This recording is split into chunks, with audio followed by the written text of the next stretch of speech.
ایک بوڑھا شخص مسجد میں بیٹھا اپنی خواہشات بتانے لگا۔ میری جوانی میں تمنا تھی کہ میں شادی کروں تو میں نے شادی کر لی۔ پھر تمنا ہوئی کہ میری اولاد ہو، اللہ تعالیٰ نے مجھے اولاد سے بھی نواز دیا۔ پھر تمنا ہوئی کہ اپنا گھر ہونا چاہیے، اس کے بغیر زندگی کا مزہ نہیں، تو میں نے آدھی عمر محنت کر کے گھر بھی بنا لیا۔ اتنے میں میری اولاد جوان ہو گئی تو ان کی شادی کا خیال آیا اور دل کیا پوتے پوتیاں دیکھوں۔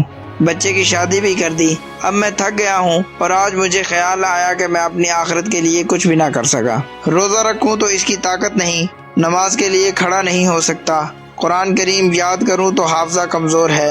تو مجھے خیال آیا کہ رسول اکرم صلی اللہ علیہ وسلم کا فرمان حق و سچ ہے، 5 چیزوں کو 5 سے پہلے غنیمت جانو۔ جوانی کو بڑھاپے سے پہلے، تندرستی کو بیماری سے پہلے، فراغت کو مصروفیت سے پہلے، اپنی زندگی کو موت سے پہلے، اور مالداری کو غربت سے پہلے۔